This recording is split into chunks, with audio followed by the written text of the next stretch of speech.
ఆ కఠిన పాషాణముదయులు రత్న ఖచ్చిత బోధీప్యమాన విగటముంచవలసిన శిరముడా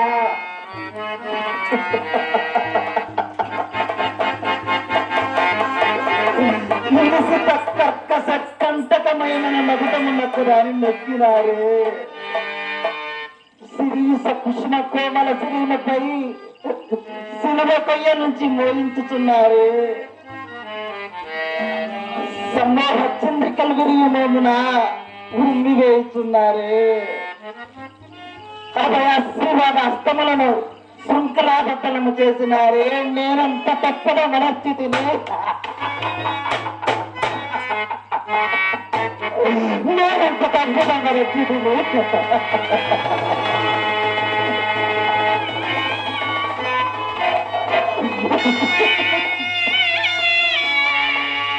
నేనంత తప్పద మనస్థితిని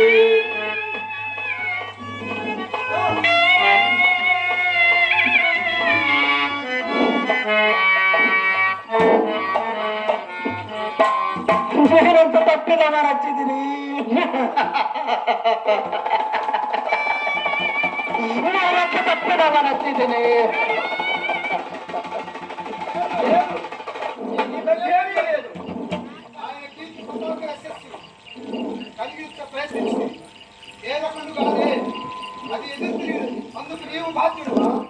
కాదు ఆ ప్రభుత్వ కీర్తి పతాకము గతన తలమునికి ముందు కల్లా ఆయన పతాక నీడలో నా స్వార్థ పూర్త కీర్తిని దాచుకొని పెంచుతుంది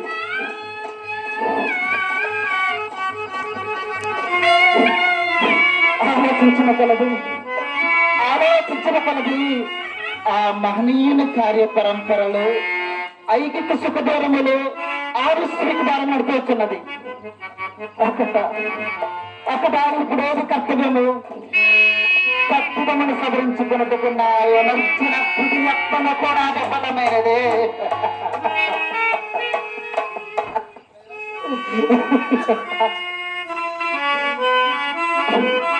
అయిన వారు కాని వారు సానుభూతి చూపివారే గాని సలహాలు ఇచ్చేవారు ఎందుకు కనిపించరు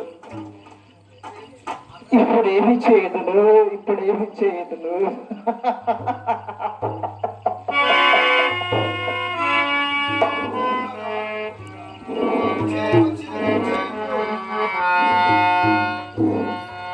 చెలుకాడు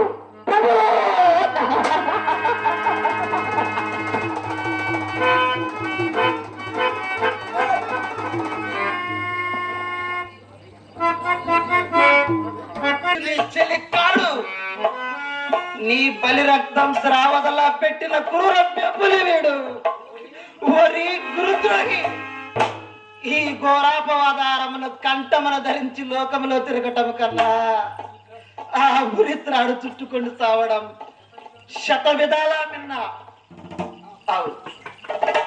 అప్పటికి గాని నా మనస్సునకు పరిపూర్ణ శాంతి లభించదు అన్నిదా శరణమనస్తి అదే నాకు శరణ్యం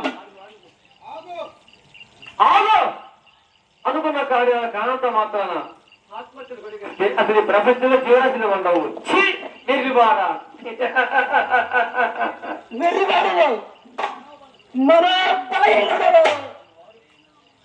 నా మనోబలహీనత నా ప్రభువుని హేళన చేయుటకు హేతువైనదో ముఖపుపై ఉమ్మి వేటుకు మూలమైనదో కొరడా వేటుకులు కారణమైనదో చిట్ట చివరకు శిలువ మారుపై చిత్రహింసలకు పట్టువైనదో ఆ నా మనోబలహీనతే నాకు శిక్ష విధించినది ఆ నా మనోబలహీనతే నాకు శిక్ష విధించినది వీడు ప్రతిభటని పాపి గురు హంతకుడు గురు ద్రోహి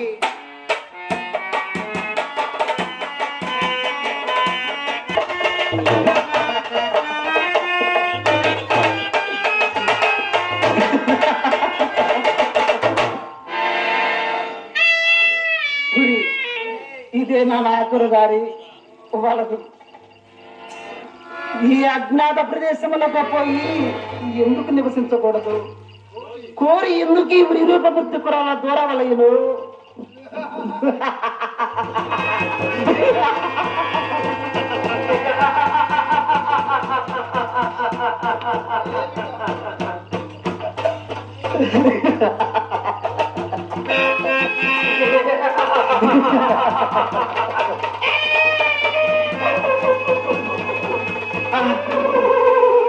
ఏమిటా పక్కపక్కలు, ఎందుకు ఆ వికవికలు? నేను ఘోర కర్మ మనొచ్చితననియా, నమ్మిన గురుదేవు నెట్టేట ముంచితననియా. నవ్వండి, బాగా నవ్వండి, కడుపు చెక్కలయ్యట్టు నవ్వండి. అతడెవడు? నల్లటి శరీర ఛాయని గినగలాడా, తెల్లని కూరలు పాకుల్లో పెట్టుకుంటాం చేస్తున్నాడు. అంతేకాదు, విస్ఫులింగములను కోనా తిప్పుచో నాపై కురుకుతున్నాడు. అబ్బా, భయంకర గత తప్పదులు.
ఈ ఊరే నా ఆఖరి దారి.